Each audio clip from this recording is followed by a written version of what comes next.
Bonjour tout le monde, j'espère que vous allez bien, enfin on fait bien compagnie. Alors la dernière fois on a vu, ça veut dire quoi? Une application linéaire. On a vu ça veut dire quoi? Une application linéaire. Quelques exemples. Alors aujourd'hui on va essayer de voir les applications linéaires et matrices. Les matrices. Alors essayez de se concentrer avec moi parce que c'est très très important.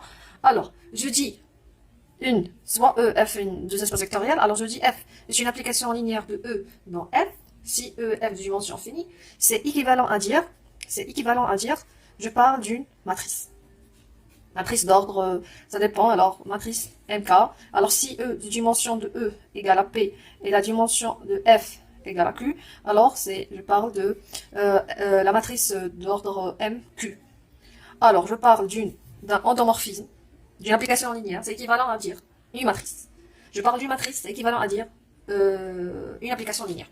Alors c'est équivalent, pourquoi? Parce que si j'ai la dimension de E est égale à P, c'est-à-dire que j'ai une base BP engendrée par E1 jusqu'à EP, et F, une autre base PQ engendrée par E1 jusqu'à EQ. Alors ça c'est une base de E, et celle-là c'est une base de F. Alors, F, c'est une application linéaire de E dans F. Alors, quel que soit x1 jusqu'à xp appartient à K. Alors, on a F de la somme de xi, ei, de i allant de 1 jusqu'à n. C'est la somme de xi, i allant de 1 jusqu'à n, de f de ei, parce que c'est une application linéaire. Alors, la somme de l'image et l'image de la somme.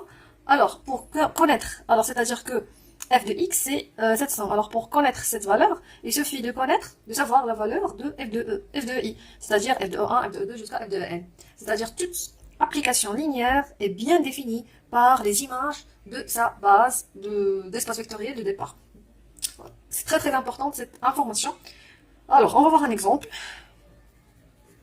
Application linéaire h alpha de e dans e de chaque x, on l'associe alpha x.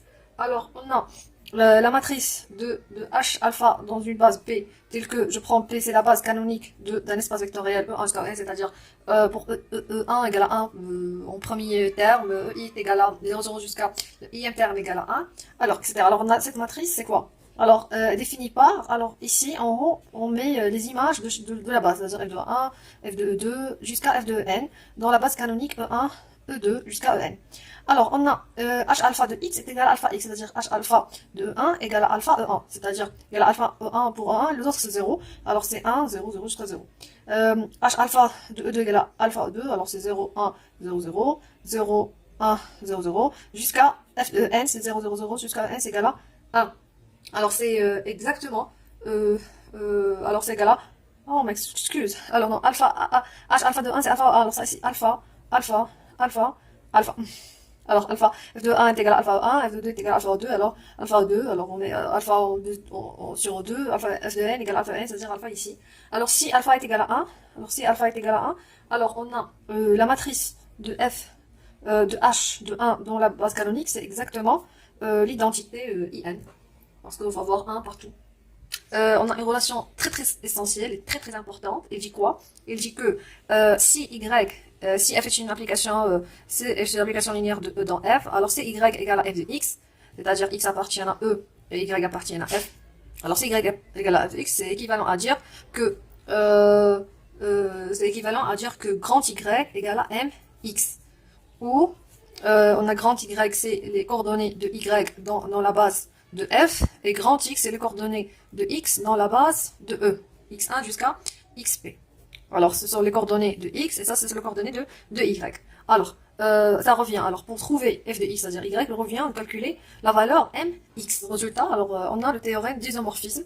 Alors, ce théorème, il est très très important. Il dit quoi? Il dit que si e est f de espace vectoriel, de dimension finie, alors dimension de E est finie et dimension de F est finie, alors on a l'application psi de L de EF, c'est-à-dire l'ensemble des applications linéaires de E dans F, dans l'ensemble des matrices NP, si la dimension de E est égale à N, dimension de F est égale à P de K. De chaque application F, on l'associe à la matrice de F dans la base P, à la base P', si par exemple E de base P et F de base P'.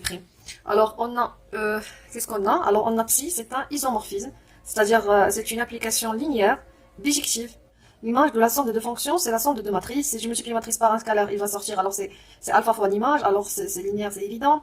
Et c'est un isomorphisme parce que pour toute matrice, je peux chercher, ou bien je peux extraire l'application linéaire associée à cette matrice. Alors il y a une équivalence, d'où on peut conclure que la dimension de L de EF, c'est exactement la dimension de MNP de K, c'est N croix P. En cas particulier, on a la dimension de MNK, c'est N au carré. Si j'ai matrice d'ordre même ordre, c'est la dimension, je m'excuse, alors c'est la dimension de L de E. Maintenant, on va voir un exemple d'application. Alors, exemple, alors si je prends E, R de X, c'est l'ensemble des polynômes de X, et je prends l'application F de E dans R de X, de chaque polynôme P, je l'associe son image, c'est X plus 1, P'. Alors, on a F, c'est une application linéaire de E, c'est une application linéaire, R de X ici. Alors, c'est une application linéaire de E dans O, c'est-à-dire c'est un endomorphisme. Elle est linéaire tout simplement parce que, alors, soit P et Q appartiennent à E, alors on a F de alpha P plus Q, alpha appartient à R, plus Q égale à, égale à X plus 1, multiplié par alpha P plus Q prime. Alors c'est alpha P prime X plus 1 plus X plus 1 Q prime. Alors c'est alpha F de P plus F de Q.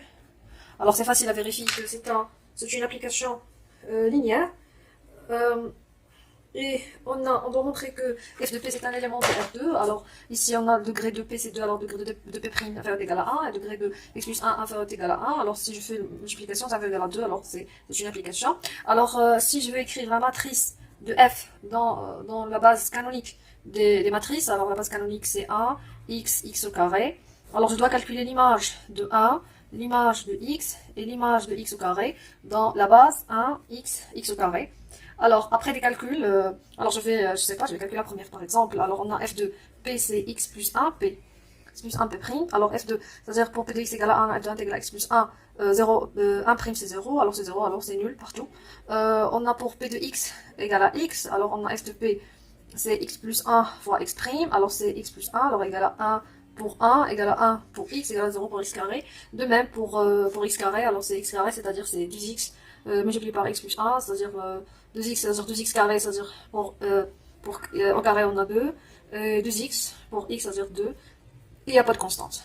Alors ça c'est la matrice de f dans la base canonique. Maintenant, je vais voir la réciproque, c'est-à-dire je vais vous donner une matrice, et on va essayer de extraire l'application linéaire associée à cette matrice, associée à une base, par exemple la base canonique. Alors faites attention, c'est facile. Alors, un autre exemple. Alors ici, je vous donne une matrice et vous essayez de me donner l'application linéaire associée à cette matrice. Alors, si je prends M, la matrice 1, 2, 3, 2, moins 1, 5. Alors, on a cette matrice. Alors, c'est quoi la question? Déterminer la fonction f linéaire. Alors ici, on a appartient à quoi? Alors ici, on a deux lignes et trois colonnes de R. Alors, c'est pour ça... de R2 dans R3. Dans R3 dans R2. Alors la matrice linéaire, alors on a F de 1, F de 2, F de 3, alors on a 1, 2, 3. Alors on a pour l'image de la base, on a 3, alors c'est R3. Et l'image de... Et ici, on a la base d'arrivée, c'est-à-dire 2, c'est R2. Alors déterminer la fonction f telle que la matrice M par rapport aux bases canoniques, telle que la matrice M, telle que la matrice de f par rapport à aux deux bases canoniques, aux bases canoniques de R3 et de R2 soit M. C'est-à-dire, je cherche la fonction telle que si je fais ce qu'on a fait ici, si je fais l'image de la base de départ, alors je trouve 2, 1, 2, 2 moins 1, 3, 2, etc. Alors, on a ici, alors fais attention, alors on a ici, c'est quoi? C'est f de E1, ici f de E2, ici f de E3 par rapport à E1, E2. Alors, ce qu'on va faire, ce qu'on va essayer de faire, premièrement, on peut extraire ici, alors on a f de E1, c'est quoi? Alors ici, c'est E1 plus 2, E2. On a f de E2, c'est 2, E1 moins E2. F de E3, c'est 3, E1 plus 5, E2. Très bien, alors ça c'est ce qu'on a. Alors nous on cherche f de x. Alors on sait que f de grand x. Alors si je prends grand x c'est x, y, z. Alors f de grand x égale à quoi? Égale à m x. Parce qu'on a déjà vu la propriété qui dit que f de x égale à y, c'est équivalent à m x égale à grand y. C'est la même chose, ça revient au même. Alors f de x c'est mx. Alors f de x c'est quoi? Alors c'est m x. Alors c'est quoi m? C'est celle-là. Alors c'est 1, 2, 3, 2, moins 1, 5. Appliqué à x, c'est-à-dire x, y, z. Alors ici c'est la matrice de 3. Ici 3 lignes, 1 seul colonne. Alors c'est vérifié, on peut multiplier de matrice. Alors c'est égal à quoi? Alors, attends. Ça, m. Et d'ordre de combien de lignes? On a 2 lignes, 3 colonnes. Et x, 1, 2, et x est ici, alors on a 1 ligne. Non, 3 lignes. Ça 3 lignes et 1 colonne. Alors si je fais la multiplication, il me reste 2 lignes, 1 seul colonne. Alors ici, 2 lignes, première ligne, deuxième ligne et 1 seul colonne. Alors ici, je vais multiplier ça par ça. Alors 1 fois x, c'est x, plus 2y, plus 3z. Alors je multiplie l'un par l'autre, l'un par l'autre, l'un par l'autre. L'autre, c'est 2x moins y, plus 5z. Alors ça, c'est f de x. Alors f de x, y, z, c'est celle-là. C'est de R3 dans R2. Ça, c'est la première méthode. On peut l'extraire d'autres méthodes aussi.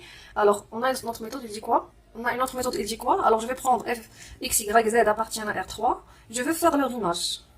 Alors, on sait que x, y, z, c'est quoi? C'est x, f de E1. Non, c'est x, attends. C'est x, E1, plus y, E2, plus z, E3. Parce que 1, c'est 0, 1, 0. E2, c'est 0, 1, 0.